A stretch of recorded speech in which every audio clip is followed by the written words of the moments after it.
Primeiro volume da saga Percy Jackson e os Olimpianos, O Ladrão de Raios esteve entre os primeiros lugares na lista das séries mais vendidas do The New York Times. O autor conjuga lendas da mitologia grega com aventuras no século XXI. Nelas, os deuses do Olimpo continuam vivos, ainda se apaixonam por mortais e geram filhos metade deuses, metade humanos, como os heróis da Grécia Antiga. Marcados pelo destino, eles dificilmente passam da adolescência. Poucos conseguem descobrir sua identidade. O garoto problema Percy Jackson é um deles. Tem experiências estranhas em que deuses e monstros mitológicos parecem saltar das páginas dos livros direto para sua vida. Pior que isso, em algumas dessas criaturas estão bastante irritadas. Um artefato precioso foi roubado do Monte Olimpo e Percy é o principal suspeito. Para restaurar a paz, ele e seus amigos, jovens heróis modernos, terão de fazer mais do que capturar o verdadeiro ladrão, precisam elucidar uma traição mais ameaçadora que a fúria dos deuses.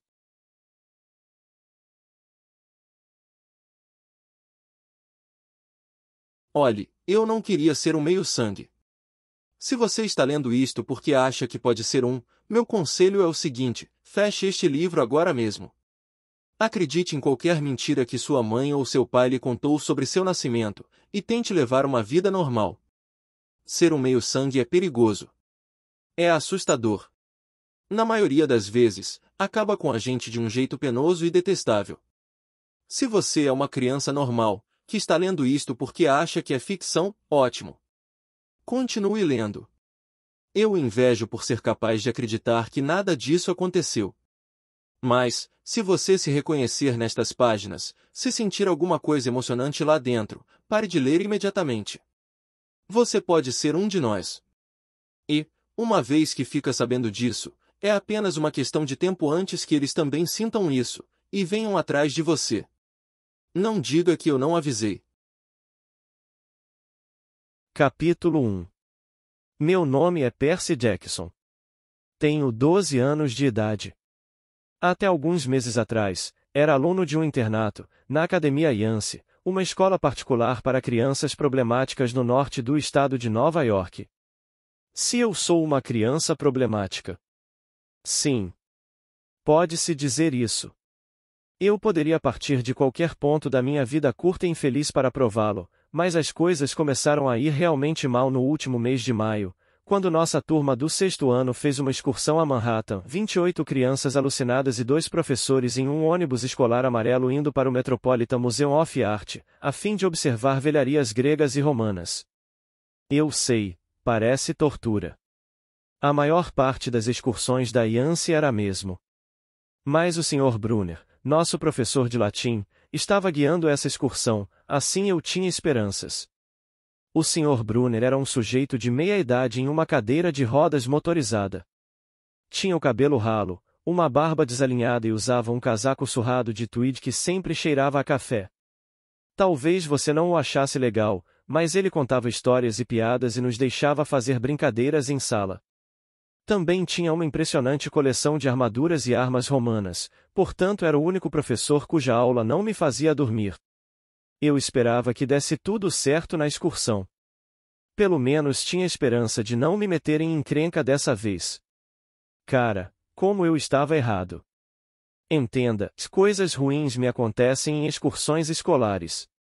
Como na minha escola da 5ª série, quando fomos para o campo da Batalha de Saratoga, e eu tive aquele acidente com um canhão da Revolução Americana. Eu não estava apontando para o ônibus da escola, mas é claro que fui expulso do mesmo jeito.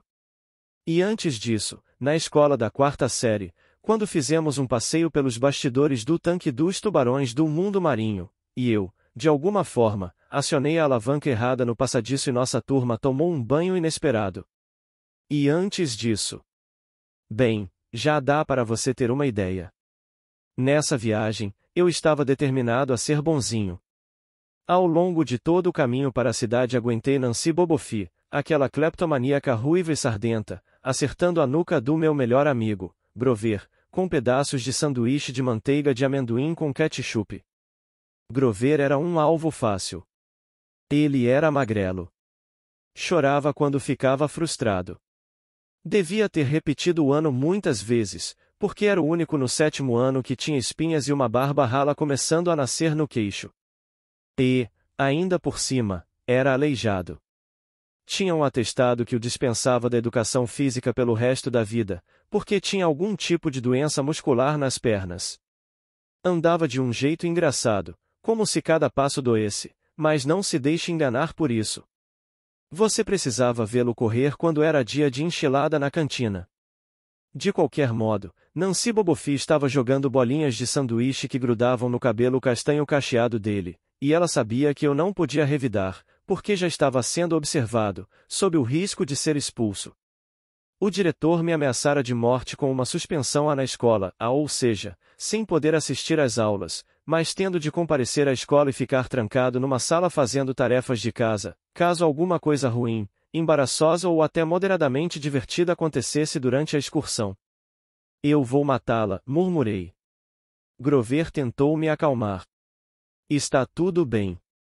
Gosto de manteiga de amendoim. Ele se esquivou de outro pedaço do lanche de Nancy. Agora chega. Comecei a levantar, mas Grover me puxou de volta para o assento. Você já está sendo observado, ele me lembrou. Sabe que será culpado se acontecer alguma coisa. Quando me lembro daquilo, preferiria ter acertado Nancy Bobofi no ato. A suspensão na escola não teria sido nada em comparação com a encrenca em que eu estava prestes a me meter. O Sr. Brunner guiou o passeio pelo museu. Ele foi na frente em sua cadeira de rodas, conduzindo-nos pelas grandes galerias cheias de ecos, passando por estátuas de mármore e caixas de vidro repletas de cerâmica muito velha preta e laranja.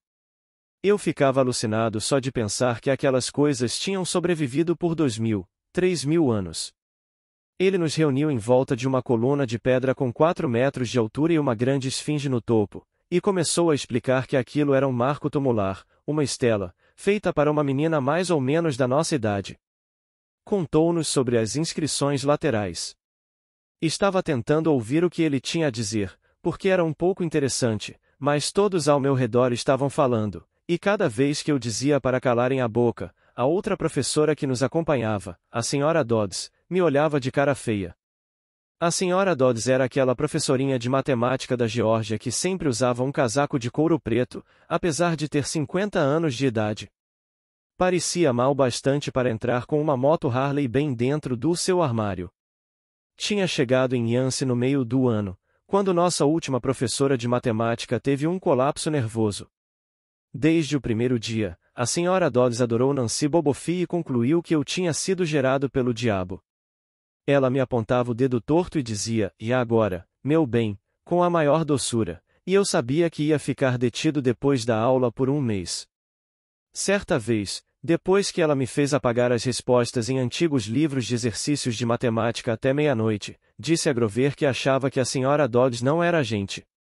Ele olhou para mim, muito sério, e disse: Você está certíssimo.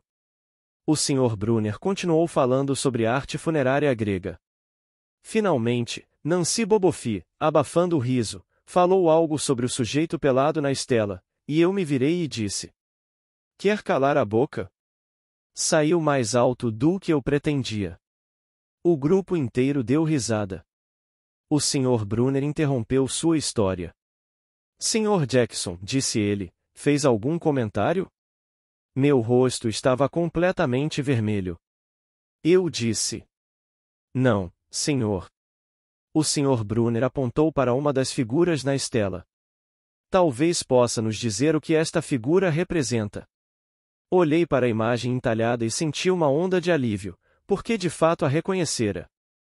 É Cronos comendo os filhos, certo? Sim, disse o Sr. Brunner, e obviamente não estava satisfeito. E ele fez isso por quê? Bem, eu quebrei a cabeça para me lembrar. Cronos era o deus rei. Rei? Perguntou o Sr. Brunner. Titã, eu me corrigi. E, ele não confiava nos filhos, que eram os deuses. Então, Cronos os comeu, certo? Mas sua esposa escondeu o bebê Zeus e deu a Cronos uma pedra para comer no lugar dele. E depois, quando Zeus cresceu, ele enganou o pai, Cronos, e o fez vomitar seus irmãos e irmãs. Eca! Disse uma das meninas atrás de mim. E então houve aquela grande briga entre os deuses e os titãs, continuei, e os deuses venceram. Algumas risadinhas do grupo. Atrás de mim, Nancy Bobofi murmurou para uma amiga. Como se fossemos usar isso na vida real. Como se fossem falar nas nossas entrevistas de emprego, por favor explique por que Cronos comeu seus filhos. E por quê, Sr. Jackson, disse Sr. Brunner, parafraseando a excelente pergunta da sorta, Bobofi, isso importa na vida real? Se ferrou, murmurou Grover. Calhe a boca, chiou Nancy, a cara ainda mais vermelha que seu cabelo. Pelo menos Nancy também foi enquadrada. O Sr. Brunner era o único que a pegava dizendo algo de errado. Tinha ouvidos de radar. Pensei na pergunta dele, e encolhi os ombros.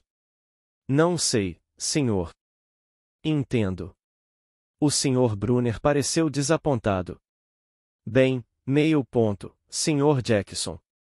Zeus, na verdade, deu a Cronos uma mistura de mostarda e vinho, o que o fez vomitar as outras 5 crianças, que, é claro, sendo deuses imortais, estavam vivendo e crescendo sem serem digeridas no estômago do Titã. Os deuses derrotaram o pai deles, cortaram-no em pedaços com sua própria foice e espalharam os restos no Tártaro, a parte mais escura do mundo inferior. E com esse alegre comentário, é hora do almoço. Senhora Dodds, quer nos levar de volta para fora? A turma foi retirada, as meninas segurando a barriga, os garotos empurrando uns aos outros e agindo como bobões. Grover e eu estávamos prestes a segui-los quando o Sr. Brunner disse: Sr. Jackson. Eu sabia o que vinha a seguir. Disse a Grover para ir andando. Então me voltei para o professor. Senhor? O Sr. Brunner tinha aquele olhar que não deixa a gente ir embora, olhos castanhos intensos que poderiam ter 1000 anos de idade e já ter visto de tudo. Você precisa aprender a responder à minha pergunta, disse ele. Sobre os titãs? Sobre a vida real. E como seus estudos se aplicam a ela? Ah! O que você aprende comigo, disse ele, é de uma importância vital.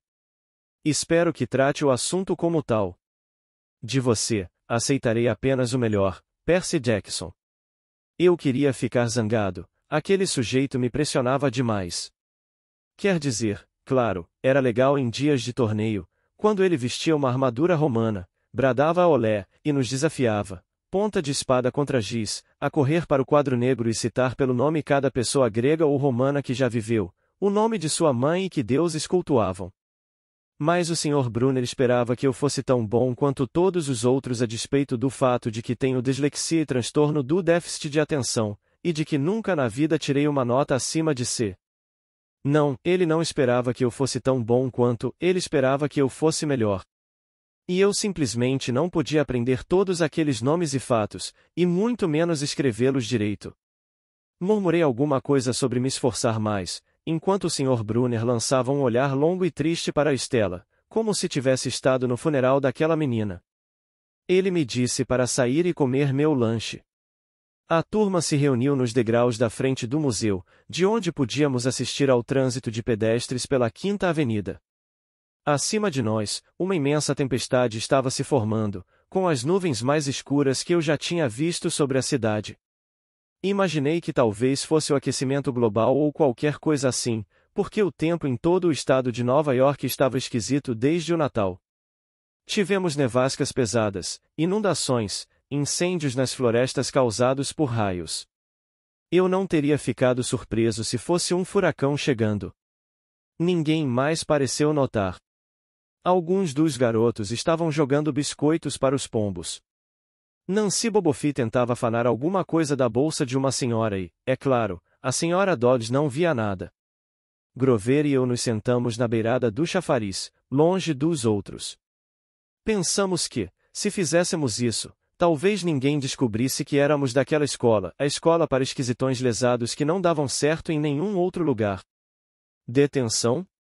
Perguntou Grover. Não, disse eu. Não do Brunner. Eu só gostaria que ele às vezes me desse um tempo. Quer dizer, não sou um gênio. Grover não disse nada por algum tempo. Então, Quando achei que ele ia me brindar com algum comentário filosófico profundo para me fazer sentir melhor, ele disse: "Posso comer sua maçã?" Eu não estava com muito apetite, então a entreguei a ele. Observei os táxis que passavam descendo a Quinta Avenida e pensei no apartamento de minha mãe, na área residencial próxima ao lugar onde estávamos sentados. Eu não a via desde o Natal. Tive muita vontade de pular em um táxi e ir para casa. Ela me abraçaria e ficaria contente de me ver, mas também ficaria desapontada. Imediatamente me mandaria de volta para Yancy e me lembraria de que preciso me esforçar mais, ainda que aquela fosse minha sexta escola em 6 anos e que, provavelmente, eu seria chutado para fora de novo. Não conseguiria suportar o olhar triste que ela me lançaria. O Sr. Brunner estacionou a cadeira de rodas na base da rampa para deficientes. Comia aipo enquanto lia um romance. Um guarda-chuva vermelho estava enfiado nas costas da cadeira, fazendo aparecer uma mesa de café motorizada.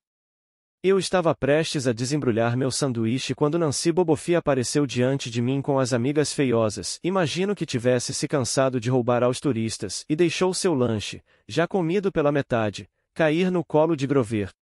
Ops! Ela arreganhou um sorriso para mim, com os dentes tortos. As sardas eram alaranjadas, como se alguém tivesse pintado o rosto dela com um spray de Cheetos líquido. Tentei ficar calmo.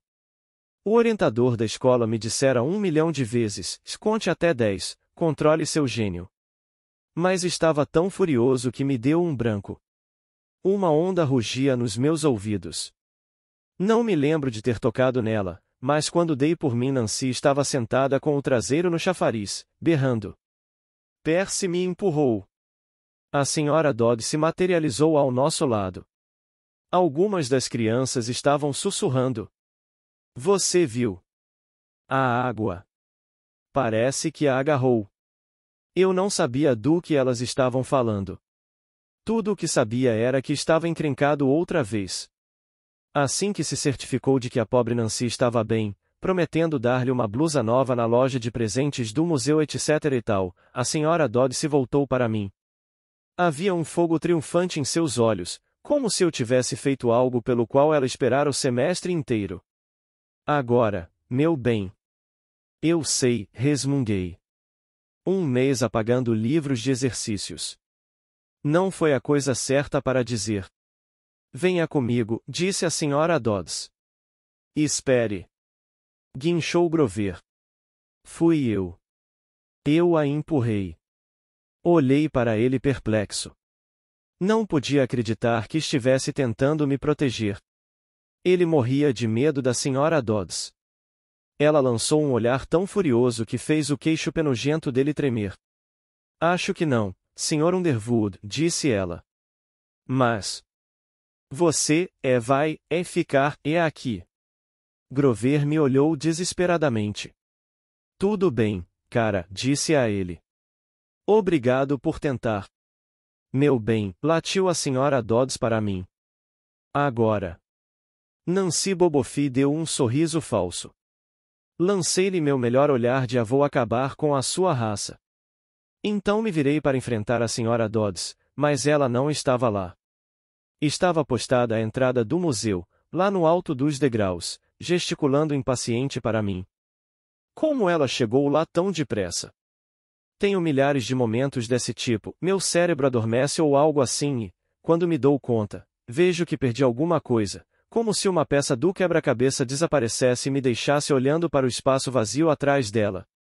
O orientador da escola me disse que isso era parte do transtorno do déficit de atenção, era meu cérebro que interpretava tudo errado.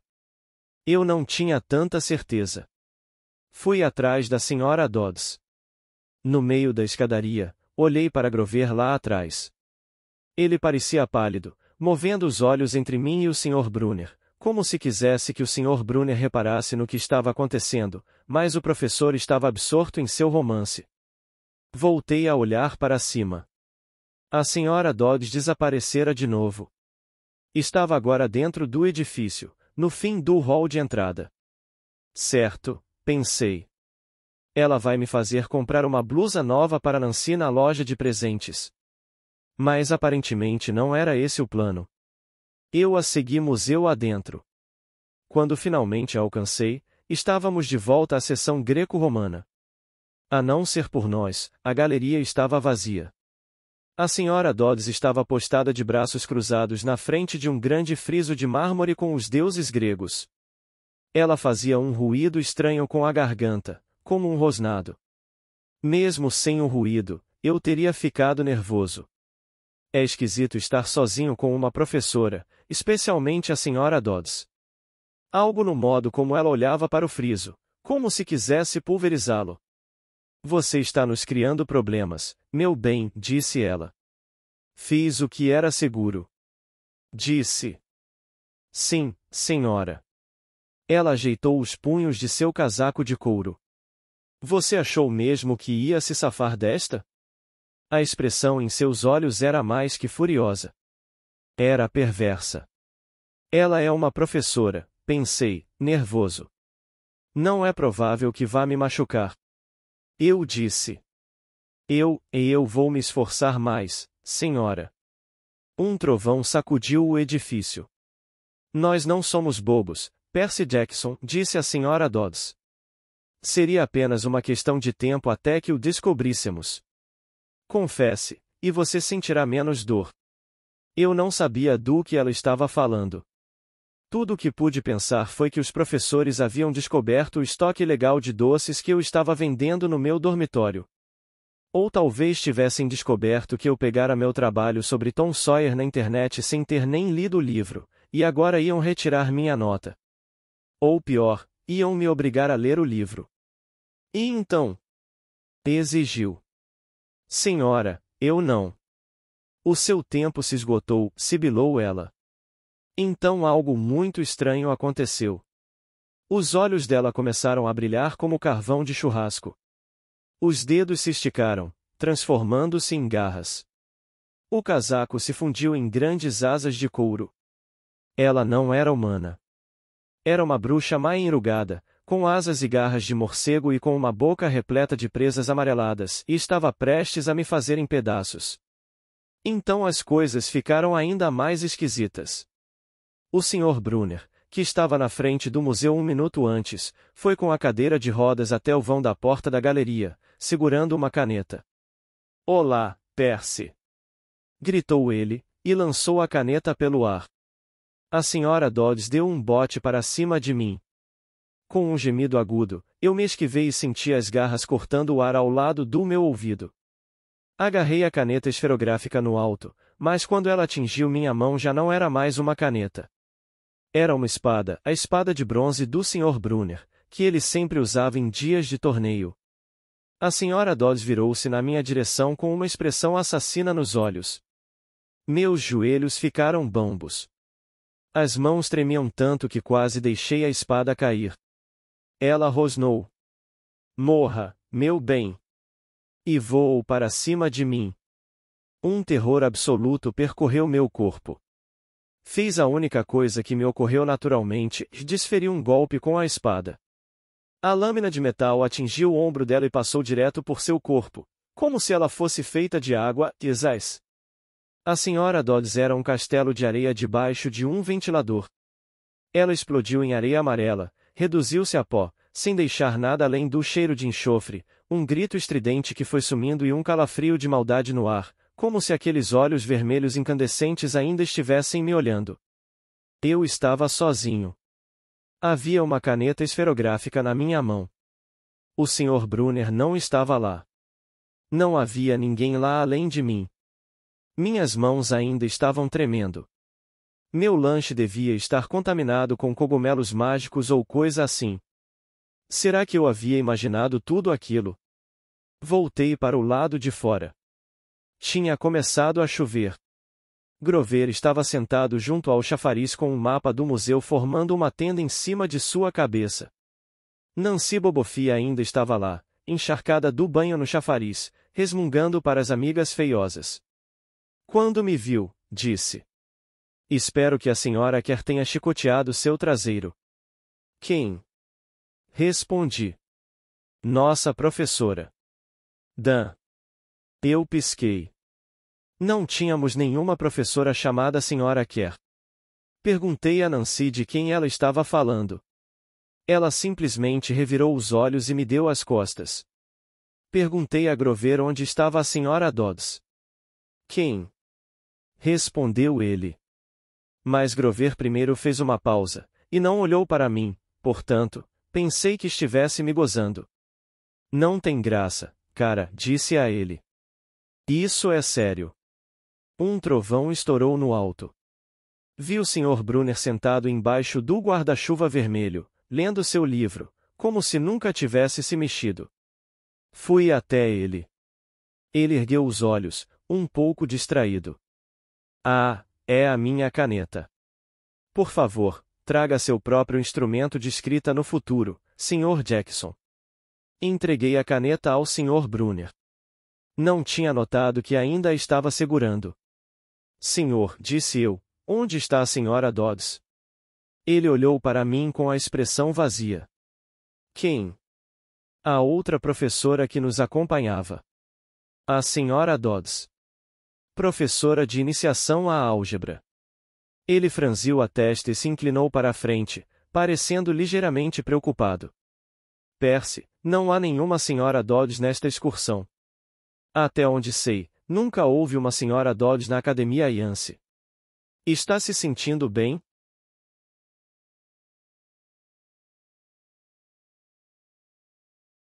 Capítulo 2. Eu estava acostumado a uma ou outra experiência esquisita, mas normalmente elas passavam depressa.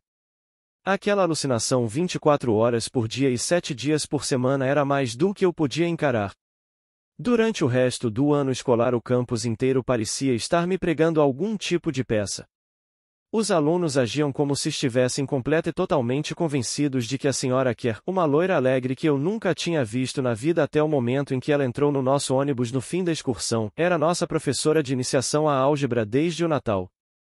De vez em quando eu soltava uma referência à Sra. Dodds para cima de alguém, só para ver se conseguia fazê-los titubear, mas eles me olhavam como se eu fosse louco.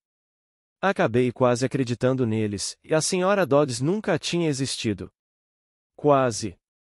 Mas Grover não conseguiu me enganar. Quando eu mencionava o nome Dodds ele hesitava, depois alegava que ela não existia. Mas eu sabia que ele estava mentindo. Alguma coisa estava acontecendo. Alguma coisa havia acontecido no museu. Eu não tinha muito tempo para pensar no assunto durante o dia, mas, à noite, visões da Sra. Dodds com garras e asas de couro me faziam acordar suando frio. O tempo maluco continuou, o que não ajudava meu humor certa noite. Uma tempestade de raios arrebentou a janela do meu dormitório. Alguns dias depois, o maior tornado jamais visto no Vale do Hudson tocou o chão a apenas 30 quilômetros da Academia Yance.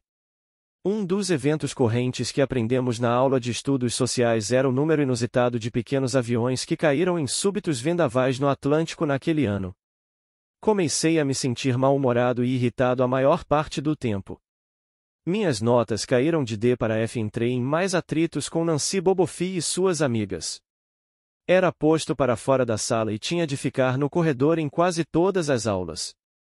Finalmente, quando nosso professor de inglês, o Sr. Nicole, me perguntou pela milionésima vez por que eu tinha tanta preguiça de estudar para as provas de ortografia, eu explodi. Chamei-o de velho dipsomaníaco. Não sabia direito o que aquilo queria dizer, mas soou bem.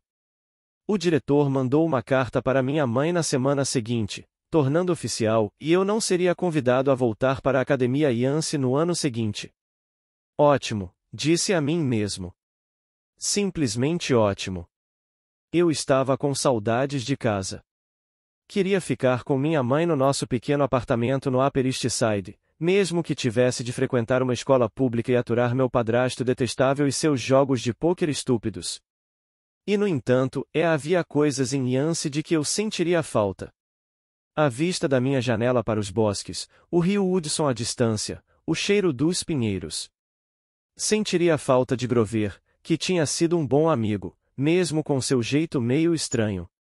Fiquei pensando como ele iria sobreviver ao próximo ano sem mim. Também sentiria falta da aula de latim, os dias malucos de torneio do Sr. Brunner e sua confiança em que eu poderia me sair bem. Quando a semana de exames foi se aproximando, latim era a única prova para a qual eu estudava. Não tinha me esquecido do que o Sr. Brunner falará, sobre essa matéria ser questão de vida ou morte para mim. Não sabia muito bem porquê, mas começara a acreditar nele. Na noite anterior ao meu exame final, fiquei tão frustrado que joguei o guia Cambridge de mitologia grega do outro lado do dormitório. As palavras tinham começado a flutuar para fora da página, dando voltas na minha cabeça, as letras fazendo manobras radicais como se estivessem andando de skate. Não havia jeito de eu me lembrar da diferença entre Quiron e Caronte, ou Polidectes e Polideuces. E conjugar aqueles verbos latinos? Nem pensar. Fiquei indo de um lado para outro no quarto, com a sensação de que havia formigas andando por dentro da minha camisa. Lembrei a expressão séria do Sr. Brunner, de seus olhos de 1000 anos. De você, aceitarei apenas o melhor, Percy Jackson. Respirei fundo. Peguei o livro de mitologia. Eu nunca havia pedido ajuda a um professor antes. Se falasse com o Sr. Brunner, quem sabe ele me daria algumas dicas. Poderia, pelo menos, pedir desculpas pelo grande F que ia tirar na prova. Não queria sair da academia Yance deixando-o pensar que eu não tinha me esforçado. Desci a escada para os gabinetes dos professores. A maioria estava vazia e escura, mas a porta do Sr. Brunner estava entreaberta e a luz que vinha da sua janela se estendia ao longo do piso do corredor. Eu estava a 3 passos da maçaneta da porta quando ouvi vozes dentro da sala. O Sr. Brunner tinha feito uma pergunta. Uma voz que, sem sombra de dúvida, era de Grover disse, preocupado com Percy, senhor. Eu o gelei. Normalmente não sou bisbilhoteiro, mas desafio alguém a não tentar ouvir quando seu melhor amigo está falando sobre você com um adulto. Cheguei um pouquinho mais perto. Sozinho nesse verão, Grover estava dizendo. Quer dizer, uma benevolente na escola. Agora que sabemos com certeza, e eles também sabem. Só vamos piorar as coisas se o apressarmos, disse o Sr. Brunner. Precisamos que o menino amadureça mais. Mas ele pode não ter tempo. O prazo final do solstício de verão terá de ser resolvido sem ele, Grover. Deixe-o desfrutar sua ignorância enquanto ainda pode. Senhor, ele a viu. Imaginação dele, insistiu o Sr. Brunner. A névoa sobre os alunos e a equipe será suficiente para convencê-lo disso.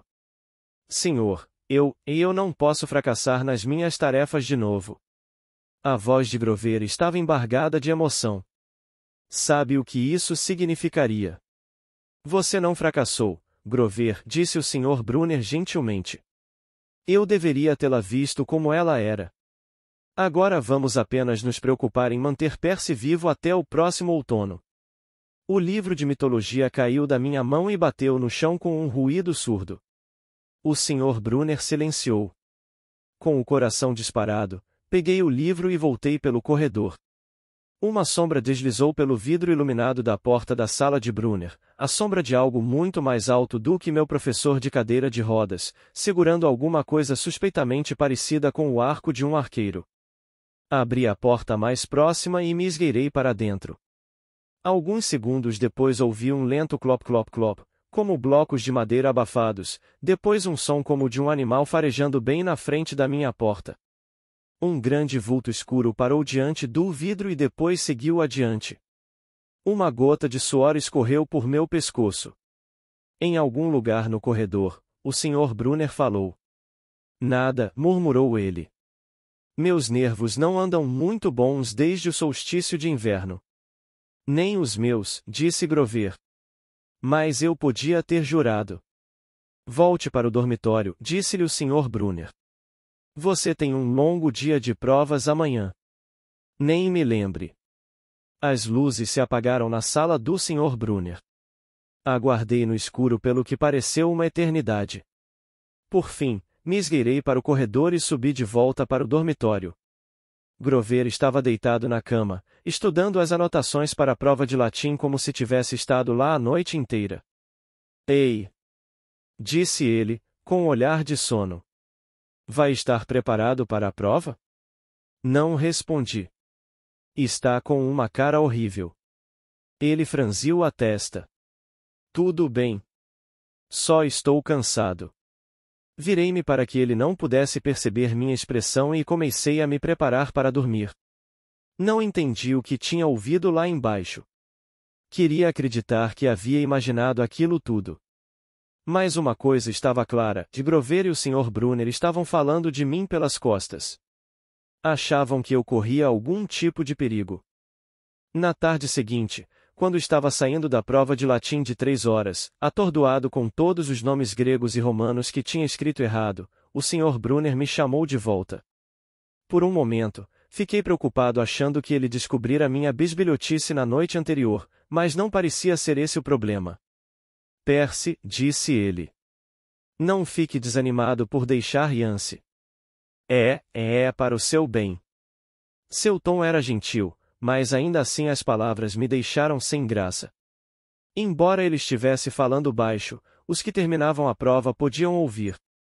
Nancy Bobofi me lançou um sorriso falso e, sarcasticamente, fez pequenos movimentos de beijo com os lábios. Eu murmurei. Está bem, senhor. Quer dizer, o Sr. Brunner andou com a cadeira para trás e para frente, como se não tivesse certeza do que falar. Este não é o lugar certo para você. Era apenas uma questão de tempo. Meus olhos ardiam. Ali estava meu professor favorito, na frente da classe, me dizendo que eu não era capaz. Depois de falar o ano todo que acreditava em mim, agora me dizia que eu estava destinado a ser expulso. Certo, disse eu, tremendo. Não, disse o Sr. Brunner. Ah, que droga. O que eu estava tentando dizer é que você não é normal, Percy. Não é nada ser. Obrigado, soltei. Muito obrigado, senhor, por me lembrar. Percy. Mas eu já tinha ido. No último dia de aulas, enfiei minhas roupas na mala. Os outros garotos estavam fazendo piadas, falando sobre os planos para as férias. Um deles ia fazer trilha na Suíça. Outro faria um cruzeiro de 1 mês pelo Caribe. Eram delinquentes juvenis como eu, mas delinquentes juvenis ricos. Os papais eram executivos, embaixadores ou celebridades. Eu era um João Ninguém, de uma família de Joões Ninguém. Eles me perguntaram o que ia fazer no verão, e eu disse que voltaria para a cidade. O que não lhes contei foi que ia arranjar um trabalho de verão passeando com cachorros ou vendendo assinaturas de revistas, e passar o tempo livre pensando em onde iria estudar no outono. Ah, disse um dos garotos. Legal. Eles voltaram a conversa como se eu não existisse. A única pessoa de quem tinha medo de me despedir era Grover, mas do jeito como as coisas aconteceram, eu nem precisei. Ele havia comprado uma passagem para Manhattan no mesmo ônibus Greyhound que eu, então lá estávamos nós, juntos outra vez, indo para a cidade. Durante toda a viagem de ônibus, Grover olhava nervoso para o corredor, observando os outros passageiros. Ocorreu-me que ele sempre agia de modo nervoso e inquieto quando saíamos de Yance, como se esperasse que algo ruim fosse acontecer. Antes, eu achava que ele tinha medo de que o provocassem. Mas não havia ninguém para fazer isso no Greyhound. Finalmente, não pude mais aguentar. Procurando benevolentes? Grover quase pulou do assento. O que você quer dizer? Confessei ter ouvido a conversa dele com o Sr. Brunner na noite anterior ao dia da prova. O olho de Grover estremeceu. Quanto você ouviu? Ah, não muito. O que é o prazo final do solstício de verão? Ele se esquivou. Olhe, Percy. Eu só estava preocupado com você, entende? Quer dizer, tendo alucinações com professoras de matemática demoníacas. Grover. E eu estava dizendo ao Sr. Brunner que talvez você estivesse muito estressado, ou coisa assim, porque não havia uma pessoa chamada Sra. Doddsey. Grover. Você mente muito mal mesmo. As orelhas dele ficaram cor-de-rosa. Do bolso da camisa, ele pescou um cartão de visitas encardido. Pegue isto, certo? Para o caso de você precisar de mim neste verão. O cartão tinha uma escrita floreada, que era um terror para os meus olhos disléxicos, mas por fim consegui identificar alguma coisa como Grover Underwood. Guardião. Colina Meio Sangue. Long Island, Nova York. 8000090009. O que é Colina Meio? Não fale alto. Ganil. É meu, é endereço de verão. Meu coração desabou. Grover tinha uma casa de veraneio. Eu nunca imaginara que a família dele poderia ser tão rica quanto as dos outros em Yancey. Certo, falei, mal-humorado. Tá, se eu quiser fazer uma visita à sua mansão. Ele assentiu. Ou se você precisar de mim. Por que iria precisar de você? Saiu mais rude do que eu pretendia. Grover ficou com a cara toda vermelha. Olhe, Percy, a verdade é que eu tenho, de certo modo, que proteger você. Olhei fixamente para ele. Durante o ano inteiro me meti em brigas para manter os valentões longe dele. Perdi o sono temendo que, sem mim, ele fosse apanhar no ano que vem. E ali estava Grover agindo como se fosse ele a me defender. Grover, disse eu, do que exatamente você está me protegendo? Houve um tremendo barulho de algo sendo triturado embaixo dos nossos pés. Uma fumaça preta saiu do painel e o ônibus inteiro foi tomado por um cheiro de ovo podre. O motorista praguejou e levou o Greyhound com dificuldade até o acostamento. Depois de alguns minutos fazendo alguns sons metálicos no compartimento do motor, o motorista anunciou que teríamos de descer. Grover e eu saímos em fila com todos os outros. Estávamos em um trecho de estrada rural, um lugar que a gente nem notaria se não tivesse enguiçado lá. Do nosso lado da estrada não havia nada além de bordos e lixo jogado pelos carros que passavam. Do outro lado, depois de atravessar 4 pistas de asfalto que refletiam uma claridade trêmula com o calor da tarde, havia uma banca de frutas como as de antigamente.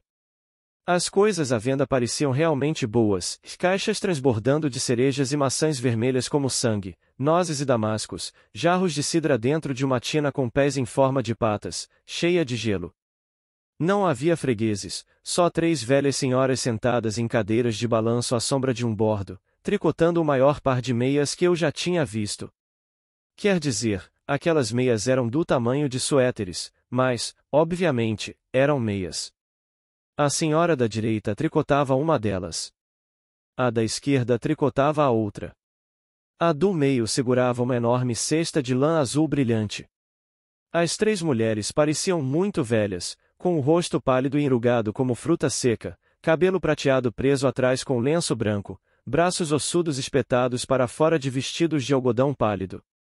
A coisa mais esquisita era que elas pareciam olhar diretamente para mim. Encarei Grover para comentar isso e vi que seu rosto tinha ficado branco. O nariz tremia. Grover? Disse eu. Ei, cara. Diga que elas não estão olhando para você. Estão, não é? Estão. Esquisito, não? Você acha que aquelas meias serviriam em mim? Não tem graça, Percy. Não tem graça nenhuma. A velha do meio pegou uma tesoura imensa, dourada e prateada, de lâminas longas, como uma tosqueadeira. Ouvi Grover tomar fôlego. Vamos entrar no ônibus, ele me disse. Venha. O quê? Disse eu. Lá dentro está fazendo 500 graus. Venha. Ele forçou a porta e subiu, mas eu fiquei embaixo. Do outro lado da estrada, as velhas ainda olhavam para mim. A do meio cortou o fio de lã, e posso jurar que ouvi aquele ruído cruzar as 4 pistas de trânsito. As 2 amigas dela enrolaram as meias azuis e me fizeram imaginar para quem seria aquilo, o Pé Grande ou o Godzilla. Na traseira do ônibus, o motorista arrancou um grande pedaço de metal fumegante do compartimento do motor. O ônibus estremeceu e o motor voltou à vida, roncando. Os passageiros aplaudiram. Tudo em ordem, gritou o motorista. Ele bateu no ônibus com o chapéu. Todo mundo para dentro. Quando já estávamos a caminho, comecei a me sentir febril, como se tivesse pego uma gripe. Grover não parecia muito melhor. Estava tremendo e batendo os dentes. Grover? Sim. O que me diz? Ele enxugou a testa com a manga da camisa. Percy, o que você viu lá atrás, na banca de frutas? Você quer dizer, aquelas velhas? O que há com elas, cara? Elas não são como é a Sra. Dodds, são? A expressão dele era difícil interpretar, mas tive a sensação de que as velhas da banca de frutas eram algo muito, muito pior do que a Sra. Dodds. Grover disse. Só me diga o que você viu. A do meio pegou a tesoura e cortou o fio. Ele fechou os olhos e fez um gesto com os dedos parecido com o sinal da cruz, mas não era isso. Era outra coisa, algo um tanto mais antigo. Ele disse. Você a viu cortar o fio? Sim. E daí? Mas mesmo enquanto dizia isso, já sabia que era algo importante. Isso não está acontecendo, murmurou Grover. Ele começou a morder o dedão. Não quero que seja como na última vez. Que última vez? Sempre o 7º ano. Eles nunca passam do 7º. Grover, disse eu, porque ele estava realmente começando a me assustar. Do que você está falando? Deixe que eu vá com você da estação do ônibus até sua casa. Prometa. Aquele me pareceu um pedido estranho, mas prometi. É uma superstição ou coisa assim? Perguntei. Nenhuma resposta. Grover, é aquele corte no fio. Significa que alguém vai morrer? Ele olhou para mim com tristeza, como se já estivesse escolhendo o tipo de flores que eu gostaria mais de ter em meu caixão.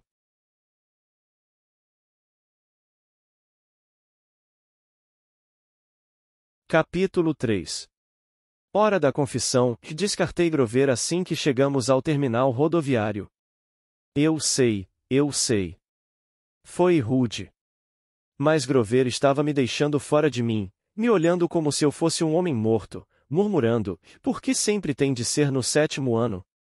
Sempre que Grover ficava nervoso, sua bexiga entrava em ação, portanto não fiquei surpreso quando, assim que descemos do ônibus, ele me fez prometer que o esperaria e foi direto para o banheiro.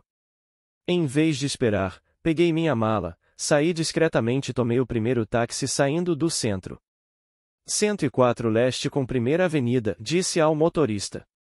Uma palavra sobre a minha mãe, antes que você a conheça. Seu nome é Sally Jackson e ela é a melhor pessoa do mundo, o que apenas prova minha teoria de que as melhores pessoas são as mais azaradas. Os pais morreram em um desastre de avião quando ela estava com 5 anos, e então foi criada por um tio que não lhe dava muita bola. Queria ser escritora, assim passou o curso de ensino médio trabalhando e economizando dinheiro para pagar uma faculdade com um bom programa de oficinas literárias. Então o tio teve câncer e ela precisou abandonar a escola no último ano para cuidar dele. Depois que ele morreu, ela ficou sem dinheiro nenhum, sem família e sem diploma. A única coisa boa que lhe aconteceu foi conhecer meu pai. Não tenho nenhuma lembrança dele, apenas essa espécie de sensação calorosa, talvez o mais leve resquício de seu sorriso. Minha mãe não gosta de falar sobre ele porque isso a deixa triste. Ela não tem fotografias. Veja bem, eles não eram casados. Ela me contou que ele era rico e influente, e o relacionamento deles era um segredo. Então um dia ele zarpou pelo Atlântico em alguma jornada importante, e nunca mais voltou. Perdido no mar, minha mãe me contou. Não morto. Perdido no mar.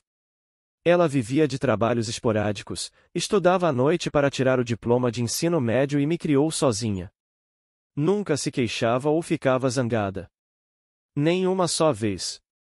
Mas eu sabia que não era uma criança fácil. Acabou se casando com Gabi Ugliano, que foi simpático nos primeiros 30 segundos em que o conhecemos e depois mostrou quem realmente era, um imbecil de marca maior. Quando eu era pequeno apelidei-o de Gabi Cheiroso. Sinto muito, mas é a verdade. O cara fedia a pizza de alho embolorada enrolada num calção de ginástica. Em nosso fogo cruzado, tornávamos a vida da minha mãe bem difícil.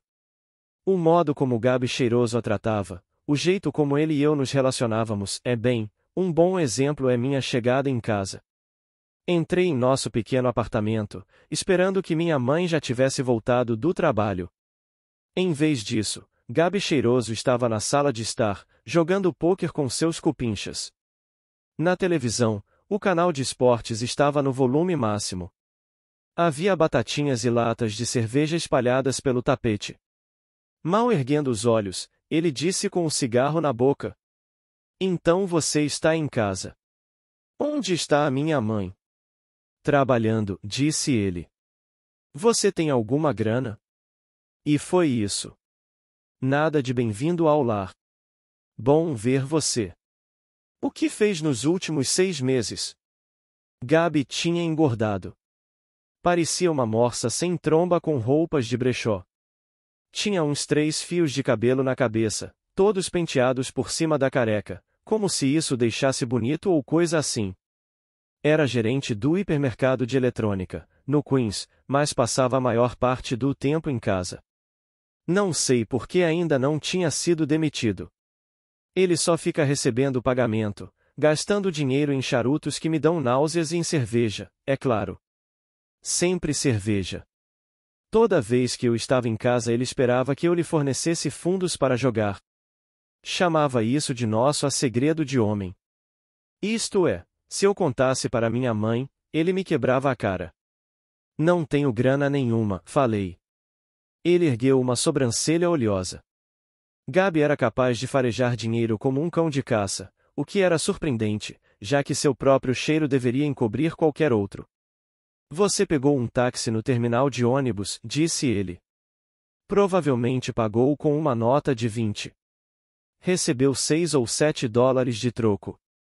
Alguém que espera viver embaixo deste teto devia ser capaz de se sustentar. Estou certo, Ed?" Ed, o síndico do prédio, olhou para mim com uma pontinha de solidariedade. "Vamos, Gabi", disse ele. "O garoto acabou de chegar." "Estou certo?" repetiu Gabi. Ed fez uma careta para sua tigela de pretzels. Os outros 2 caras soltaram juntos seus gases. "Tudo bem", disse eu. Tirei um maço de dólares do bolso e joguei o dinheiro em cima da mesa. "Tomara que você perca." "Seu boletim chegou, geninho!" gritou ele às minhas costas. Eu não ficaria tão metido. Bati a porta do meu quarto, que na verdade não era meu. Durante os meses de aulas era a sala de estudos a de Gabi. Ele não a estudava coisa nenhuma lá, exceto revistas de automóveis, mas adorava socar as minhas coisas no armário, largar as botas enlameadas no peitoril da janela e fazer o possível para deixar o lugar com o cheiro de sua colônia detestável, charutos e cerveja choca. Larguei a mala em cima da cama. Lar doce lar. O cheiro de Gabi era quase pior que os pesadelos com a senhora Dodds ou o som da tesoura daquela velha enrugada cortando o fio de lã. Mas assim que pensei naquilo minhas pernas bambearam. Lembrei-me da expressão de pânico de Grover, de como ele me fizera prometer que não iria para casa sem ele. Um calafrio repentino me percorreu. Era como se alguém, alguma coisa, estivesse procurando por mim naquele momento, talvez subindo pesadamente a escada, com garras compridas e horrendas crescendo. Então ouvi a voz da minha mãe. "Percy?" Ela abriu a porta do quarto, e meus medos se foram. A simples entrada de minha mãe no quarto já consegue me fazer sentir bem. Seus olhos brilham e mudam de cor com a luz. O sorriso é quente como uma manta. Ela tem alguns poucos fios grisalhos misturados com os longos cabelos castanhos, mas nunca penso nela como uma pessoa velha. Quando me olha, é como se estivesse vendo todas as coisas boas em mim, nenhuma das ruins. Nunca ouvi levantar a voz ou dizer uma palavra indelicada para ninguém, nem mesmo para mim ou Gabi. "Ah, Percy!" Ela me abraçou apertado. "Eu não acredito. Você cresceu desde o Natal. O uniforme vermelho, branco e azul, da Doce América, tinha o cheiro das melhores coisas do mundo, chocolate, alcaçuz e tudo mais que ela vendia na doceria da grande estação central. Tinha levado para mim um belo saco de amostras grátis, como sempre fazia quando eu ia para casa. Sentamos juntos na beirada da cama. Enquanto eu atacava os doces de mirtilo, ela passava a mão no meu cabelo e queria saber tudo o que eu não havia escrito nas cartas. Nada mencionou sobre o fato de eu ter sido expulso. Não parecia se importar com isso. Mas eu estava ok. Seu menininho estava bem? Eu disse a ela que estava me sufocando, pedi que desse um tempo e tal, mas, secretamente, estava feliz demais em vê-la. Do outro cômodo, Gabi berrou. Ei, Sally. Que tal um pouco de pasta de feijão, hein? Eu rangi os dentes. Minha mãe é a mulher mais gentil do mundo. Devia ter se casado com um milionário, não com um imbecil como Gabi. Por ela, tentei parecer otimista em relação aos meus últimos dias na academia Yance. Disse-lhe que não estava muito chateado com a expulsão. Dessa vez, conseguirá durar quase o ano inteiro. Eu havia feito novos amigos. Tinha me saído muito bem em latim. E, honestamente, as brigas não tinham sido tão ruins como dissera o diretor. Eu tinha gostado da academia Yance. De verdade. Enfeitei tanto os acontecimentos do ano que quase convenci a mim mesmo. Comecei a ficar com a voz embargada só de pensar em Grover e no Sr. Brunner. Até Nancy Bobofi de repente não pareceu assim tão má. Até aquela excursão ao museu. O quê? Perguntou minha mãe. Seus olhos puxaram pela minha consciência, tentando arrancar os segredos. Alguma coisa assustou você? Não, mamãe. Eu me senti mal por mentir, queria contar a ela sobre a Sra. Dodds e as três velhas com o fio de lã, mas achei que aquilo pareceria bobagem. Ela apertou os lábios. Sabia que eu estava escondendo alguma coisa, mas não quis me pressionar. Tenho uma surpresa para você, disse ela. Nós vamos à praia. Meus olhos se arregalaram. Montauk.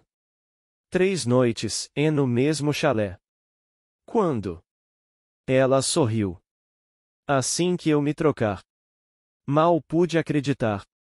Minha mãe e eu não tínhamos ido a Montauk nos últimos 2 verões porque Gabi dissera que não havia dinheiro suficiente. Gabi apareceu no vão da porta e rosnou. Pasta de feijão, Sally. Você não ouviu?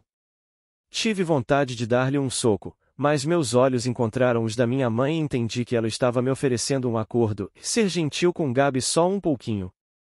Só até ela estar pronta para ir para Montauk. Então sairíamos dali. Eu já estava a caminho, meu bem, disse ela a Gabi. Estávamos só conversando sobre a viagem. Os olhos de Gabi se apertaram. A viagem? Você quer dizer que estava falando disso a sério? Eu sabia, murmurei. Ele não vai nos deixar ir. É claro que vai, disse minha mãe calmamente. Seu padrasto só está preocupado com o dinheiro. É tudo. Além disso, acrescentou, Gabriel não terá de se contentar com pasta de feijão. Vou fazer para ele uma pasta de 7 camadas suficiente para todo o fim de semana. Guacamole. Creme azedo. Serviço completo. Gabi amaciou um pouco. Então esse dinheiro para a viagem vai sair do seu orçamento para roupas, certo? Sim, meu bem, disse minha mãe. E você não vai com meu carro para lugar nenhum, só vai usar na ida e na volta. Seremos muito cuidadosos. Gabi coçou seu queixo duplo. Talvez se você andar logo com essa pasta de 7 camadas. E talvez se o garoto pedir desculpas por interromper meu jogo de pôquer. Talvez se eu chutar você no seu ponto sensível, pensei. E fizer você cantar com voz de soprano por uma semana. Mas os olhos da minha mãe me advertiram para não deixá-lo zangado. Por que ela aturava aquele cara? Eu quis gritar. Por que ela se importava com o que ele pensava? Desculpe, murmurei. Sinto muito ter interrompido seu importantíssimo jogo de pôquer. Por favor, volte a ele agora mesmo. Os olhos de Gabi se estreitaram. O cérebro minúsculo provavelmente estava tentando detectar o sarcasmo na minha frase. Está bem, seja lá o que for, convenceu-se. E voltou para o jogo. Obrigada, Percy, disse minha mãe. Depois que chegarmos a Montalco, vamos conversar mais sobre o que quer que você tenha se esquecido de me contar, certo? Por um momento, pensei ter visto ansiedade nos olhos dela, o mesmo medo que vira em Grover na viagem de ônibus, como se minha mãe também estivesse sentindo um estranho calafrio no ar. Mas então o sorriso dela voltou e concluí que devia estar enganado. Ela despenteou meu cabelo e foi fazer a pasta de 7 camadas para Gabi. 1 hora depois estávamos prontos para partir. Gabi interrompeu o jogo de pôquer por tempo suficiente para me observar arrastando as malas da minha mãe para o carro. Ficou se queixando e se lamentando por ficar sem a comida dela e, mais importante, sem seu Camaro 78 durante todo o fim de semana. Nenhum arranhão nesse carro, Geninho, advertiu-me quando eu estava carregando a última mala. Nenhum arranhãozinho. Como se eu fosse dirigir aos 12 anos. Mas isso não importava para Gabi. Se alguma gaivota fizesse cocô na pintura, ele arranjaria um jeito de me culpar. Observando-o voltar em seu passo desajeitado para o prédio, fiquei tão zangado que fiz uma coisa que não consigo explicar. Quando Gabi chegou à porta de entrada, fiz um gesto com a mão que tinha visto Grover fazer no ônibus, uma espécie de gesto para afastar o mal, a mão em garra sobre o coração e depois um movimento de empurrar na direção de Gabi. A porta de tela bateu tão forte que o acertou no traseiro e o mandou voando até a escada, como se tivesse sido disparado por um canhão. Talvez tenha sido apenas o vento, ou algum acidente maluco com as dobradiças, mas não fiquei lá tempo suficiente para descobrir. Entrei no Camaro e disse para minha mãe pisar fundo. Nosso chalé alugado ficava na margem sul, lá na ponta de Long Island. Era uma pequena cabana de cor clara com cortinas desbotadas, quase enterrada nas dunas. Havia sempre areia nos lençóis e aranhas nos armários, e na maior parte do tempo o mar estava gelado demais para nadar.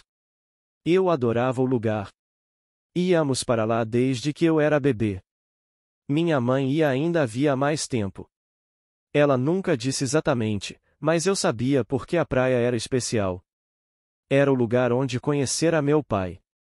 À medida que nos aproximávamos de Montauk, ela parecia ir ficando mais jovem, os anos de preocupação e trabalho desaparecendo do rosto. Os olhos ficavam da cor do mar.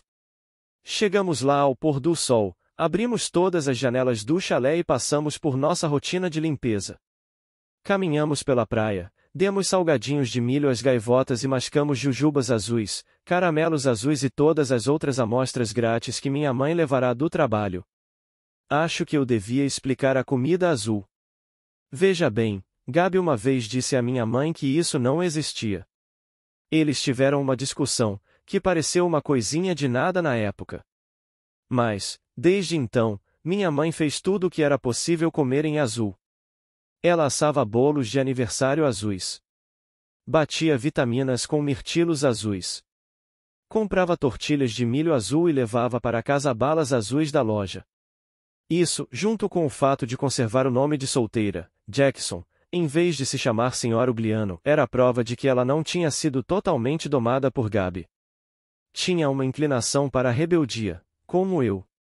Quando escureceu, acendemos uma fogueira. Assamos cachorro-quente e marshmallows. Minha mãe contou histórias sobre quando ela era criança, antes de os pais morrerem no acidente de avião. Contou-me sobre os livros que queria escrever um dia, quando tivesse dinheiro suficiente para largar a doceria. Finalmente, reuni coragem para perguntar sobre o que sempre me vinha à cabeça quando íamos para Montauk, meu pai. Os olhos dela ficaram cheios d'água. Imaginei que iria me contar as mesmas coisas de sempre, mas nunca me cansava de ouvi-las. Ele era gentil, Percy, disse ela. Alto, bonito e forte. Mas gentil também. Você tem o cabelo preto dele, você sabe, e os olhos verdes. Mamãe pescou uma jujuba azul do saco de doces. Gostaria que ele pudesse vê-lo, Percy. Ficaria muito orgulhoso. Eu me perguntei como ela podia dizer aquilo. O que havia de tão bom a meu respeito? Um menino disléxico, hiperativo, com um boletim demais, expulso da escola pela 6ª vez em 6 anos. Que idade eu tinha? Perguntei. Quer dizer, e quando ele se foi? Ela olhou para as chamas. Ele só ficou comigo por um verão, Percy. Bem aqui nesta praia. Neste chalé. Mas, ele me conheceu quando eu era bebê. Não, meu bem. Ele sabia que eu estava esperando um bebê, mas nunca o viu. Teve de partir antes de você nascer. Tentei conciliar isso com o fato de que eu parecia me lembrar de alguma coisa sobre o meu pai. Uma sensação calorosa. Um sorriso. Sempre presumira que ele havia me visto quando bebê.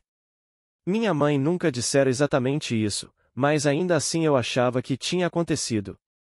Saber agora que ele nunca me viu. Fiquei com raiva de meu pai. Talvez fosse uma bobagem, mas eu me ressenti por ele ter partido naquela viagem oceânica, por não ter tido coragem para se casar com minha mãe. Ele nos deixará e agora estávamos presos ao gabe cheiroso. Você vai me mandar embora de novo? Perguntei a ela. Para outro internato? Ela puxou um marshmallow do fogo. Eu não sei, meu bem. Sua voz soou muito séria. Acho que teremos de fazer alguma coisa. Por que você não quer me ver por perto? Eu me arrependi das palavras assim que elas saíram. Os olhos da minha mãe ficaram marejados. Ela pegou minha mão e apertou com força. Ah, Percy, não. Eu preciso, meu bem. Para seu próprio bem. Eu tenho de mandar você para longe. Suas palavras me lembraram o que o Sr. Brunner tinha dito, que era melhor para mim deixar Yancy. Por que eu não sou normal? Disse eu. Você diz isso como se fosse uma coisa ruim, Percy. Mas não se dá conta do quanto você é importante. Pensei que Yancy seria bastante longe. Pensei que você finalmente estaria em segurança. Em segurança por quê? Os olhos dela encontraram os meus, e me veio uma enxurrada de lembranças, todas as coisas esquisitas, assustadoras que sempre me aconteciam, algumas que eu tentará esquecer. No 4º ano, um homem de capa de chuva preta me seguiu no recreio. Quando os professores ameaçaram chamar a polícia, ele foi embora resmungando, mas ninguém acreditou em mim quando contei que, embaixo do chapéu de aba larga, o homem tinha um olho só, bem no meio da cabeça. Antes disso, uma lembrança realmente antiga. Eu estava na pré-escola, e uma professora acidentalmente me pôs para dormir em um berço para dentro do qual uma cobra se arrastara. Minha mãe gritou quando foi me buscar e me encontrou brincando com uma cobra flácida cheia de escamas, que eu de algum modo conseguirá estrangular até a morte com as minhas mãos gorduchas de bebê. Em cada uma das escolas, algo de horripilante acontecerá, algo perigoso, e fui forçado a sair. Eu sabia que devia contar à minha mãe sobre as velhas na banca de frutas e a Sra. Dodds no Museu de Arte, sobre a estranha alucinação em que eu havia transformado a professora de matemática em pó com uma espada. Mas não consegui me forçar a contar. Tinha a sensação esquisita de que a notícia iria acabar com nossa viagem a Montauk, e isso eu não queria. Tentei manter você tão perto de mim quanto pude, falou minha mãe. Eles me disseram que isso era um erro. Mas só havia uma outra opção, Percy, e o lugar para onde seu pai queria mandá-lo. E eu simplesmente não poderia aguentar ter de fazer isso. Meu pai queria que eu fosse para uma escola especial? Não uma escola, disse ela suavemente. Um acampamento de verão. Minha cabeça estava girando. Por que meu pai, que nem sequer ficará por perto tempo suficiente para me ver nascer, teria falado com minha mãe sobre um acampamento de verão? E, se isso era tão importante, por que ela nunca mencionara antes? Desculpe, Percy, continuou ela ao ver a expressão em meus olhos. Mas não posso falar sobre isso. Eu não podia mandar você para aquele lugar. Significaria dizer adeus a você para sempre. Para sempre? Mas se é apenas um acampamento de verão. Ela se voltou para o fogo, e eu percebi pela sua expressão que, se fizesse mais perguntas, ela começaria a chorar. Naquela noite eu tive um sonho muito real. Havia uma tempestade na praia, e dois belos animais, um cavalo branco e uma águia dourada, estavam tentando matar um ao outro à beira-mar. A águia mergulhou e fez um talho no focinho do cavalo com suas garras enormes. O cavalo empinou e escoiciou as asas da águia.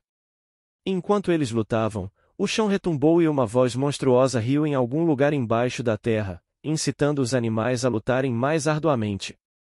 Corri até eles, sabendo que tinha de impedir que se matassem, mas eu corria em câmera lenta. Sabia que iria chegar tarde demais. Vi a águia mergulhar, o bico apontado para os grandes olhos do cavalo, e gritei, não. Acordei assustado. Do lado de fora, havia realmente uma tempestade, o tipo de tempestade que racha árvores e derruba casas. Não havia nenhum cavalo nem águia na praia, somente relâmpagos que criavam uma falsa luz do dia e ondas de 6 metros golpeando as dunas como artilharia. Com o trovão seguinte, minha mãe acordou. Ela sentou na cama, os olhos arregalados, e disse: Furacão. Eu sabia que aquilo era loucura. Nunca houve furacões em Long Island tão cedo no verão. Mas o oceano parecia ter esquecido isso. Por cima dos rugidos do vento, ouvi um bramido distante, um som furioso, torturado, que fez meus cabelos se arrepiarem. Depois um ruído muito mais próximo, como de malhos na areia. Uma voz desesperada, alguém gritando, esmurrando a porta do nosso chalé. Minha mãe pulou da cama de camisola e abriu a porta de um safanão.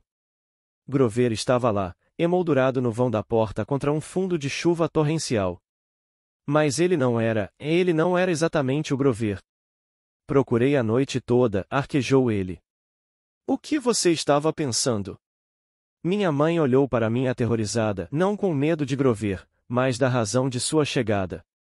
Percy, disse ela, gritando para se fazer ouvir mais alto que a chuva. O que aconteceu na escola? O que você não me contou? Fiquei paralisado olhando para Grover. Não conseguia entender o que estava vendo. O Zeu cai à noite oi. Gritou ele. Está bem atrás de mim. Você não contou a ela?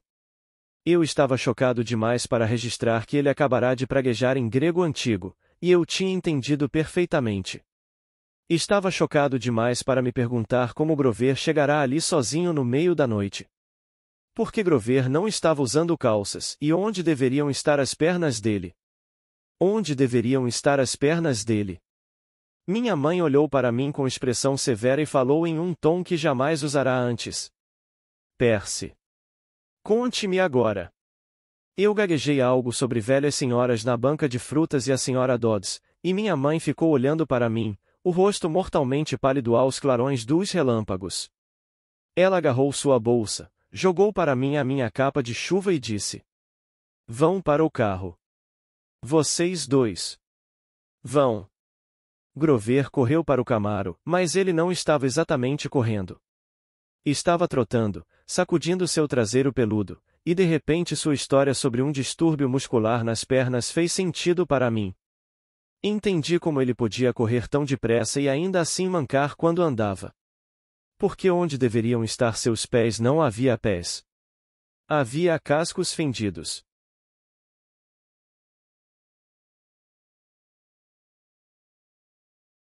Capítulo 4. Arrancamos noite adentro por estradas rurais escuras. O vento golpeava o Camaro. A chuva açoitava o para-brisa. Eu não sabia como minha mãe conseguia ver alguma coisa, mas ela mantinha o pé no acelerador. Toda vez que um relâmpago produzia um clarão, eu olhava para Grover sentado ao meu lado no banco de trás e me perguntava se tinha ficado louco ou se ele estava usando algum tipo de calça felpuda. Mas não, o cheiro era o mesmo que eu lembrava das excursões do jardim de infância para o zoológico infantil, lá no Olina, como o de lã. O cheiro de um animal molhado de estábulo. Tudo o que pude dizer foi: então, você e minha mãe, se conhecem? Os olhos de Grover moveram-se rapidamente para o espelho retrovisor, embora não houvesse carro nenhum atrás de nós. Não exatamente, disse ele. Quer dizer, nunca nos encontramos pessoalmente. Mas ela sabia que eu estava observando você. Observando a mim? Estava de olho em você. Cuidando que estivesse bem. Mas eu não estava fingindo ser seu amigo, acrescentou apressadamente. Eu sou seu amigo. Ah, é eu que é você, exatamente. Isso não importa neste momento. Não importa.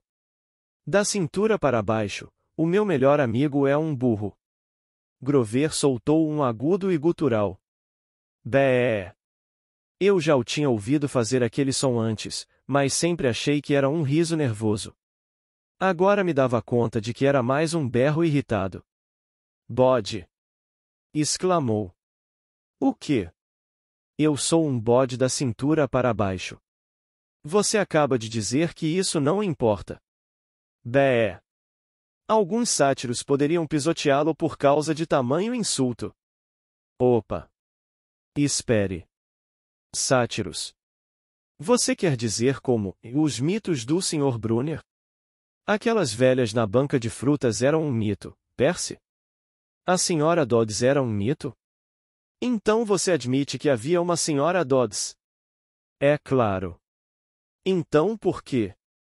Quanto menos você soubesse, menos monstros atrairia, disse Grover, como se aquilo fosse perfeitamente óbvio. Nós pusemos a névoa diante dos olhos humanos. Tínhamos esperança de que você achasse que a benevolente era uma alucinação. Mas não adiantou. Você começou a perceber quem você é. Quem eu, espere um minuto. O que você quer dizer? O estranho rugido ergueu-se novamente em algum lugar atrás de nós, mais perto do que antes. O que quer que estivesse nos perseguindo ainda estava na nossa cola. Percy, disse minha mãe, há muito a explicar e não temos tempo suficiente. Precisamos pôr você em segurança. Em segurança como? Quem está atrás de mim? Ah, nada demais, disse Grover, obviamente ainda ofendido com o comentário sobre o burro. Apenas o Senhor dos Mortos e alguns dos seus asseclas mais sedentos de sangue. Grover. Desculpe, Sra. Jackson. Poderia dirigir mais depressa, por favor?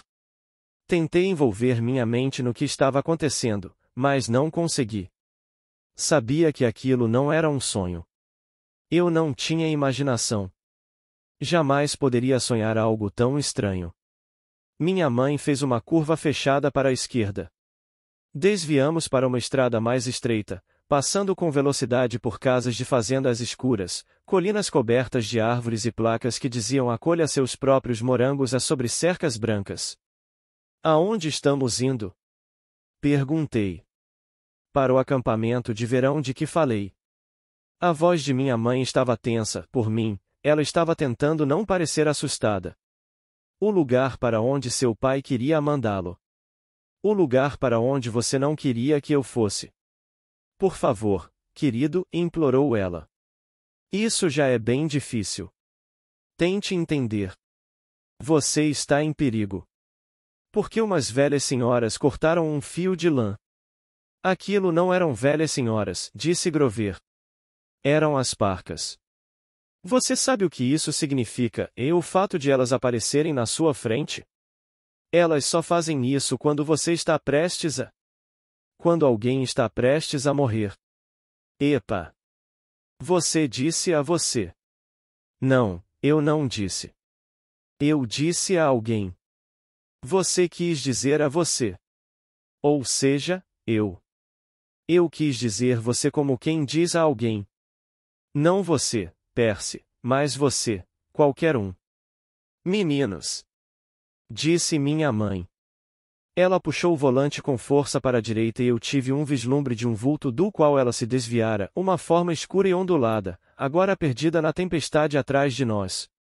O que foi aquilo? Perguntei. Estamos quase lá, disse minha mãe ignorando a pergunta. Mais 1,5 km. Por favor. Por favor. Por favor.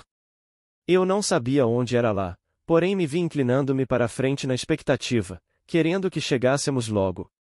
Do lado de fora, nada além de chuva e escuridão, o tipo de campos vazios que a gente vê quando vai para o extremo de Long Island. Pensei na Sra. Dodds no momento em que ela se transformou naquela coisa com dentes pontiagudos e asas de couro. Meus membros ficaram amortecidos de choque retardado. Ela realmente não era humana. E pretendia me matar. Então pensei no Sr. Brunner e na espada que ele jogará para mim. Antes que eu pudesse perguntar a Grover sobre aquilo, os cabelos da minha nuca se arrepiaram. Houve um clarão ofuscante, um bum, de fazer bater o queixo, e o carro explodiu. Lembro-me de ter me sentido sem peso, como se estivesse sendo esmagado, frito e lavado com uma mangueira, tudo ao mesmo tempo. Descolei minha testa do encosto do assento do motorista e disse: "Ai! Percy!" Gritou minha mãe. "Estou bem." Tentei sair do estupor. Eu não estava morto. O carro não explodira de verdade. Tínhamos caído em uma vala. As portas do lado do motorista estavam enfiadas na lama. O teto se abrirá como uma casca de ovo e a chuva se derramava para dentro. Relâmpago. Era a única explicação. Tínhamos voado pelos ares, para fora da estrada. Ao meu lado no assento traseiro havia uma grande massa informe e imóvel. Grover. Ele estava caído de lado, com sangue escorrendo do canto da boca. Sacudi seu quadril peludo, pensando, não. Mesmo que você seja metade animal de quintal, ainda é meu melhor amigo, e não quero que morra. Então ele gemeu. Comida, e eu soube que havia esperança. Percy, disse minha mãe, temos de, ela titubeou. Olhei para trás. Num clarão de relâmpago, através do para-brisa traseiro salpicado de lama, vi um vulto andando pesadamente na nossa direção no acostamento da estrada. Aquela visão fez minha pele formigar. Era a silhueta escura de um sujeito enorme, como um jogador de futebol americano. Parecia estar segurando uma manta por cima da cabeça. A metade superior dele era volumosa e indistinta. As mãos erguidas davam a impressão de que ele tinha chifres. Engoli em seco. Quem é? Percy, disse minha mãe, extremamente séria. Saia do carro. Ela se jogou contra a porta do lado do motorista. Estava emperrada na lama. Tentei a minha. Emperrada também. Desesperado, ergui os olhos para o buraco no teto. Poderia ser uma saída, mas as bordas estavam chiando e fumegando. Saia pelo lado do passageiro. Disse minha mãe. Percy, você tem de correr. Está vendo aquela árvore grande? O quê? Outro clarão de relâmpago e pelo buraco fumegante no teto eu vi a árvore a que ela se referia, de um enorme pinheiro, do tamanho de uma árvore de Natal da Casa Branca, no topo da colina mais próxima. Aquele é o limite da propriedade, disse minha mãe. Passe daquela colina e verá uma grande casa de fazenda no fundo do vale. Corra e não olhe para trás. Grite por ajuda. Não pare enquanto não chegar à porta. Mamãe, você também vem. O rosto dela estava pálido, os olhos tristes como quando ela olhava para o oceano. Não. Gritei. Você vem comigo. Ajude-me a carregar o Grover. Comida.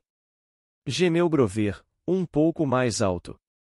O homem com a manta na cabeça continuou indo em nossa direção, grunhindo e bufando. Quando ele chegou mais perto, percebi que não podia estar segurando uma manta acima da cabeça porque as mãos, enormes e carnudas, balançavam ao seu lado. Não havia manta nenhuma. O que queria dizer que a massa volumosa e indistinta que era grande demais para ser sua cabeça, era sua cabeça. E as pontas que pareciam chifres. Ele não nos quer, disse minha mãe. Ele quer você. Além disso, não posso ultrapassar o limite da propriedade. Mas Não temos tempo, Percy. Vá. Por favor. Então fiquei zangado com a minha mãe, com Grover, o bode, com a coisa chifruda que se movia pesadamente em nossa direção, de modo lento e calculado como um touro. Passei por cima de Grover e empurrei a porta, que se abriu para a chuva. Nós vamos juntos. Venha, mãe. Eu já disse que. Mamãe. Eu não vou abandonar você. Ajude aqui com Grover. Não esperei pela resposta dela. Eu me arrastei para fora do carro, puxando Grover comigo.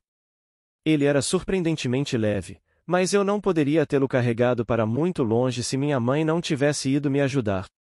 Juntos, pusemos os braços de Grover em nossos ombros e começamos a subir a colina aos tropeções, com o capim molhado na altura da cintura. Ao olhar de relance para trás, tive minha primeira visão clara do monstro. Tinha, fácil, mais de 2 metros, e os braços e pernas pareciam algo saído da capa da revista Músculos, bíceps e tríceps saltados e mais um monte de outros ceps, todos estofados como bolas de beisebol embaixo de uma pele cheia de veias. Ele não usava roupas, a não ser cuecas, branquíssimas, da marca Fruit of the Loom, o que teria sido engraçado não fosse o fato de a parte superior de seu corpo ser tão assustadora. Pelos marrons e grossos começavam na altura do umbigo e iam ficando mais espessos à medida que chegavam aos ombros. Seu pescoço era uma massa de músculos e pelos que levavam a enorme cabeça, que tinha um focinho tão comprido quanto meu braço, narinas ranhentas com um reluzente anel de bronze, olhos pretos cruéis e chifres, enormes chifres preto e branco com pontas que você não conseguiria fazer nem num apontador elétrico. Reconheci o monstro muito bem. Tinha sido uma das primeiras histórias que o Sr. Brunner nos contará. Mas ele não podia ser real. Pisquei os olhos para desviar a chuva. Aquele é o filho de Pazifai, disse minha mãe. Gostaria de ter sabido antes o quanto desejam matar você. Mas ele é o Min. Não pronuncie o nome, advertiu ela. Os nomes têm poder. O pinheiro ainda estava longe demais, pelo menos 100 metros colina acima. Dei outra olhada para trás. O homem-touro se curvou por cima do nosso carro, olhando pelas janelas ou não exatamente olhando. Era mais como farejar, fuçar. Eu não sabia muito bem por que ele se dava esse trabalho, já que estávamos a apenas 15 metros de distância. Comida? Gemeu Grover. SHHH, fiz eu. Mamãe, o que ele está fazendo? Não está nos vendo? Sua visão e sua audição são péssimas, disse ela. Ele se orienta pelo cheiro. Mas vai perceber onde estamos logo, logo. Como que na deixa, o homem-touro bramiu de raiva. Ele agarrou o Camaro de Gabi pela capota rasgada, o chassis rangia e gemia. Ergueu o carro acima da cabeça e atirou-o na estrada. Aquilo se chocou contra o asfalto molhado e deslizou em meio a um chuveiro de fagulhas por cerca de 500 metros antes de parar. O tanque de gasolina explodiu. Nenhum arranhão, lembrei-me de Gabi dizendo. Ops. Percy, disse minha mãe. Quando ele nos vir, vai atacar. Espere até o último segundo, depois saia do caminho. Ele não consegue mudar de direção muito bem quando já está atacando. Você entendeu? Como você sabe tudo isso? Estou preocupada com um ataque há muito tempo. Devia ter esperado por isso. Fui egoísta, mantendo você perto de mim. Mantendo-me perto de você. Mas... Outro bramido de raiva e o homem-touro começou a subir pesadamente a colina. Tinha-nos farejado.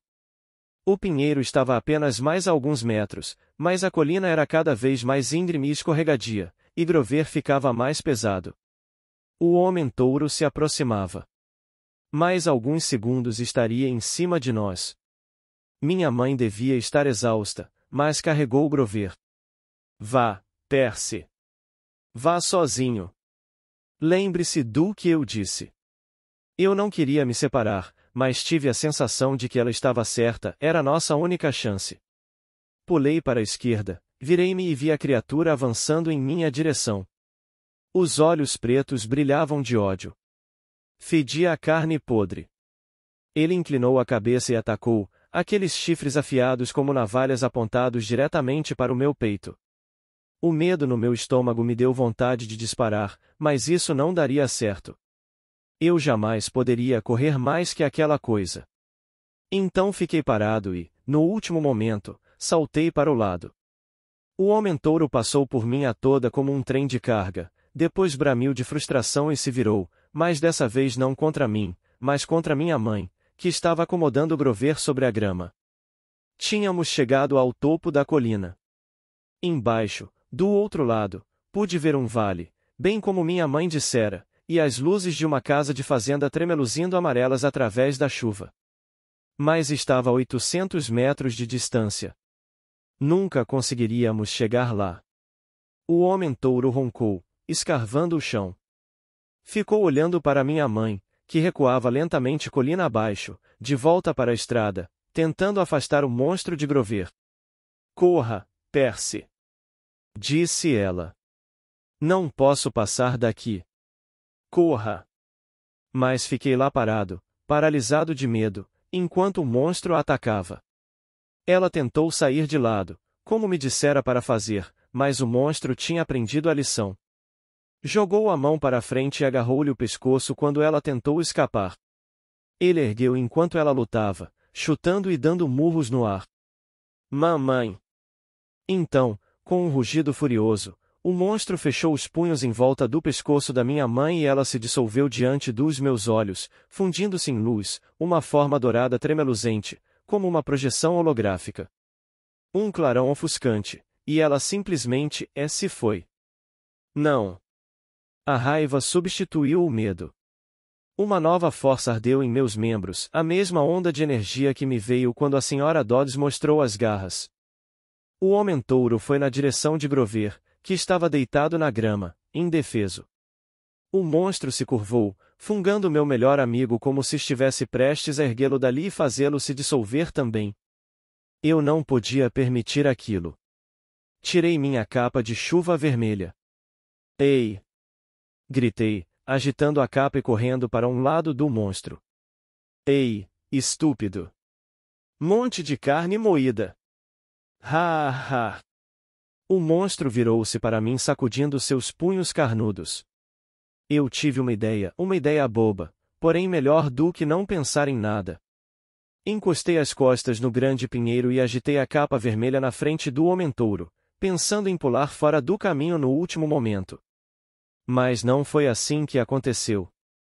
O homem-touro atacou depressa demais, os braços estendidos para me agarrar qualquer que fosse o lado para onde eu tentasse me esquivar. O tempo começou a passar mais devagar. Minhas pernas travaram. Eu não podia pular para o lado, assim saltei direto para cima, usando a cabeça da criatura como trampolim, girei o corpo no ar e caí sobre seu pescoço. Como eu fiz aquilo? Não tive tempo para descobrir. 1 milissegundo depois a cabeça do monstro chocou-se contra a árvore e o impacto quase fez meus dentes saltarem da boca. O homem-touro cambaleou de um lado para outro tentando se livrar de mim. Segurei com força em seus chifres para não ser arremessado. Os trovões e os relâmpagos ficavam mais fortes. A chuva caía em meus olhos. O cheiro de carne podre queimava minhas narinas. O monstro se sacudia e corcoviava como um touro de rodeio. Poderia simplesmente ter chegado para trás e me esmagado completamente na árvore, mas eu começava a perceber que aquela coisa só tinha uma direção, para a frente. Enquanto isso, Grover começou a gemer na grama. Quis gritar para ele ficar calado, mas do jeito que estava sendo jogado de um lado para o outro, se abrisse a boca deceparia a minha própria língua com uma mordida. Comida! Gemeu Grover. O homem-touro virou-se para ele, escarvou o chão novamente e se preparou para atacar. Pensei em como ele havia espremido a vida para fora de minha mãe, como a fizera desaparecer num clarão de luz, e a raiva me abasteceu como um combustível de alta potência. Agarrei um dos chifres com ambas as mãos e puxei para trás com toda a minha força. O monstro se retesou, soltou um grunhido de surpresa, e então, plec! O homem-touro berrou e me atirou pelos ares. Aterrissei de costas na grama. Minha cabeça bateu contra uma pedra. Quando me sentei, minha visão estava embaçada, mas eu tinha um chifre nas mãos, um osso partido do tamanho de uma faca. O monstro atacou. Sem pensar, rolei para o lado e me levantei de joelhos. Quando ele passou a toda velocidade, enterrei o chifre quebrado bem na lateral de seu corpo, logo abaixo da caixa torácica peluda. O homem-touro urrou em agonia. Debateu-se, rasgando o peito com suas garras, e depois começou a se desintegrar, não como minha mãe, em um clarão dourado, mas como areia se esfarelando, carregada pelo vento aos pedaços para longe, do mesmo modo como a senhora Dodd se desintegrara. O monstro se fora. A chuva tinha parado. A tempestade ainda rugia, mas somente à distância. Eu cheirava a gado e meus joelhos tremiam. Minha cabeça parecia que ia se partir ao meio. Estava fraco, assustado e tremia de tristeza. Acabará de ver minha mãe se desvanecer. Queria me deitar e chorar, mas havia Grover, precisando de minha ajuda, portanto consegui erguê-lo e descer cambaleando para o vale em direção às luzes da casa. Eu estava chorando, chamando minha mãe, mas me agarrei a Grover, eu não ia deixá-lo partir. Minha última lembrança é ter desmaiado numa varanda de madeira, olhando para um ventilador de teto que girava acima de mim, mariposas voando em volta de uma luz amarela, e as expressões austeras e familiares de um homem barbudo e uma menina bonita, com cabelos loiros encaracolados como os de uma princesa. Os dois olharam para mim e a menina disse: "É ele. Tem de ser." "Silêncio, Annabeth", disse o homem. "Ele ainda está consciente. Traga-o para dentro."